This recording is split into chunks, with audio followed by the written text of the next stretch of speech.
What's going on, guys? JSGC here, and we are here for another Manchester City match reaction, match analysis and match review. Today we're going to be reviewing the Manchester City 2-1 away victory against Aston Villa in the Premier League as Manchester City get back to winning ways. But before I do crack on with this video, make sure, like always, if you are enjoying the content, you want to help to support my channel, then do subscribe, press that red button, press the bell and put your push notifications on. I'm aiming for 17k subscribers at the time of me recording this video. We're now less than 700 subscribers away from that goal, so any help towards that would be much appreciated.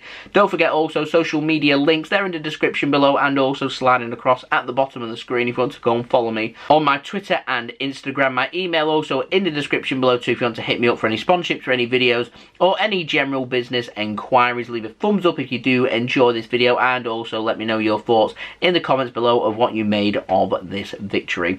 So Manchester City were back to winning ways in the Premier League. It was a good response to Manchester City's shock home loss against Leeds United, with Manchester United looking to capitalise and put the pressure onto Manchester City. This was a much needed 3 points for City to ensure that we're keeping a safe, clean distance between us and Manchester United. We don't want that gap to start getting shorter and shorter. We want it to get bigger and bigger, and we want to start looking towards when Manchester City can look to win the Premier League. I would say, I've always said it, 80 points will win the Premier League this season. That means we only need 3 more points or 1 more win.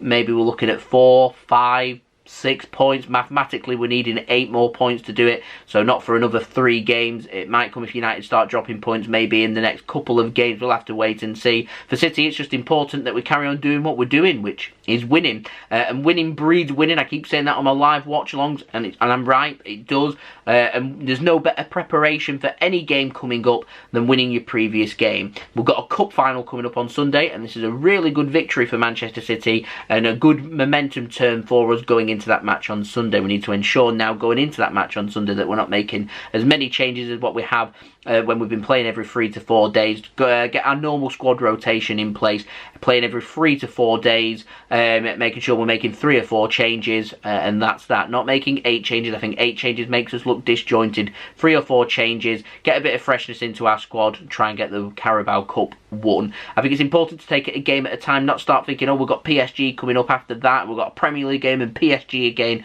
Stop thinking about that, start thinking, what's our next game, win that game, move on, and go in with as strong a team as possible, and bearing in mind our oppositions, what players we think might suit going into them games, and seeing which players we think need to be given a run out, which players deserve to be given a run out, which players are impressing when they're coming off the bench, and things like that basically is what I'm trying to say. And I think this Aston Villa game is a good poignant place for us to start going into that match against Tottenham Hotspur. Now, in terms of a match review for this game, City went behind after less than a minute. A goal was scored inside the first minute. It was after 20 seconds it was scored by McGinn. Wasn't the tidiest of finishes either. It was just very lackadaisical from City. City gave away a free kick with a high foot, straight from kickoff. Aston Villa decided to take it early, just launch a ball downfield. City is slow to react. Kyle Walker can't make a full interception. Ollie Watkins is sent on his way, just squares a ball across. McGinn's in the right place at the right time to have a first-time shot into the back of the net. And it was as simple as that. It went into the back of the net and gave Villa the lead. Villa, for the first 6 or 7 minutes, outstanding, taking the game to Manchester City, having shots and causing us problems, looking for that killer 2-goal cushion. Nearly came. Douglas Luiz had a shot blocked well by Kyle Walker to ensure it did remain at only 1-0. And with the amount of clean sheets Martinez has kept for Aston Villa, he's kept 14 this season, Ederson's kept 17. I was concerned that City might not be able to break down Aston Villa, and I thought, here we go again. But thankfully City did get through the gears, and once City did get through the gears and we settled into the game, I thought we played a very good game, a very professional game, a game that got the job done. Phil Foden was absolutely outstanding for Manchester City in this game,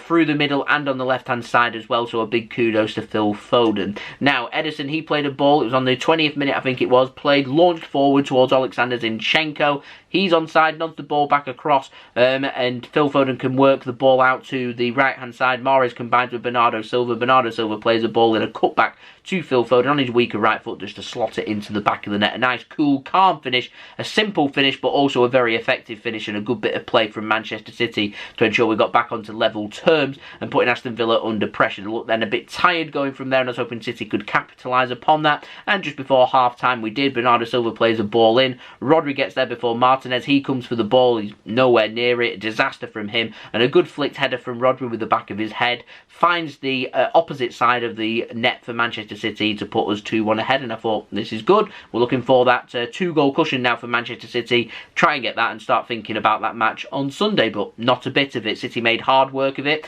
like we like to do. John Stones, he saw red, VAR, asked the referee to go and have a look at the monitor after originally giving a yellow card for a late challenge by John Stones. It was Ramsey that got there ahead of John Stones. There was no intent on that, there was no malice in there. Wasn't a nasty challenge from John Stones, he just goes sliding in looking for the clearance. The Ramsey, quite simply, he's quicker than Stones, nips ahead of him, and Stones, through the follow-through on trying to make the clearance, studs her up, goes into the leg of Ramsey. It's one of those that just looks worse than it is, and he was given a red card, whether you agree with it or not. I don't think that's going to be rescinded, and Stones is going to, for a serious foul play, be given a 3-game ban, which I've been doing my research. Apparently, he is going to be missing from the Carabao Cup final, so there's going to be a 1-game ban for him there, and then he's going to miss the matches against Crystal Palace and also Chelsea in the Premier League if he's to serve them 3 games, which isn't ideal, but there we go. So that does put Aymeric Laporte, Nathan Ake, Fernandinho and Ruben Diaz possibly all into contention for that game against Spurs on Sunday, but we'll speak about that more when I do my preview. This is all about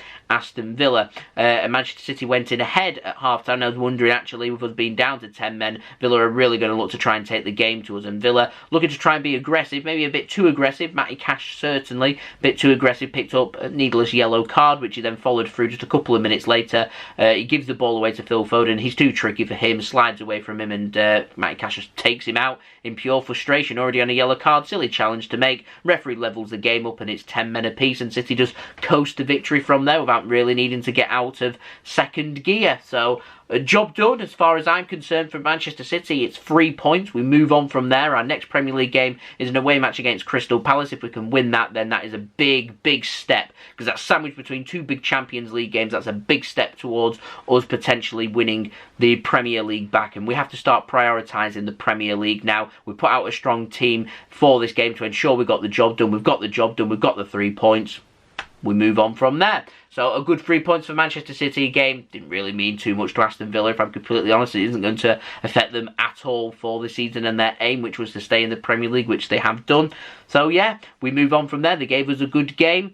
We go to a cup final now, a big game against Tottenham Hotspur. Like I said, there will be some squad rotation, hopefully not a full squad rotation, bit of squad rotation here and there, and there'll probably be a bit of squad rotation against PSG as well. Like I said, you need to be picking players that suit these games is what I would be looking for. So for fearing the physicality possibly of the Tottenham Hotspur team, then make sure we're putting on physical players that are going to deal with their physicality, and then against PSG putting on our quicker players that are going to help try and deal with their counter-attack, particularly with the pace and trickery of Neymar and Mbappe, and that's what we need to be thinking about when we're doing our squad rotation and having well-timed break for certain players for certain games.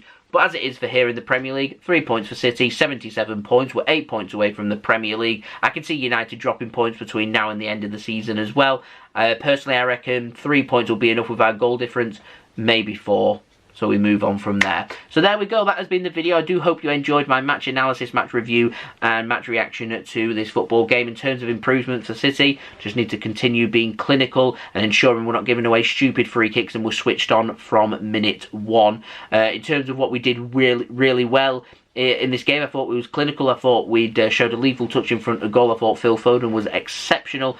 Down through the middle and down the left wing as well. Certainly an asset for Manchester City. And quite frankly, when we've got big, important games, 10 times out of 10, Phil Foden needs to be starting in them, in my opinion. So there we go, that has been the video. I do hope you enjoyed the video. Leave a thumbs up if you did enjoy this video. Let me know your thoughts in the comments below. Subscribe if you're new around here. Press that red button, press the bell and put your push notifications on. 17k, that is the aim for my channel now. Don't forget also social media links in the description below and sliding across at the bottom of the screen if you want to go and follow me on my Twitter and Instagram. My email also in the description below too if you want to hit me up for any sponsorships for any videos or any general business inquiries. And I'll see you all again very soon for the next football and Manchester City video. The week's been completely overshadowed by the European Super League. It was nice just to get back to 90 minutes of football on the pitch. Like I said, now next for us to look forward to Cup Final, Carabao Cup Final. We love the Carabao Cup.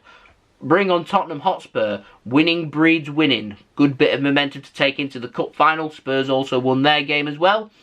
Jose Mourinho's out of a job. let's go. Let's see what happens on Sunday. So I'll see you all again for that. And yes, we will be doing a live watch along for that game as well. So I've been JSGC. Thank you everyone for watching. I hope everyone is safe and well. Peace. Ciao for now.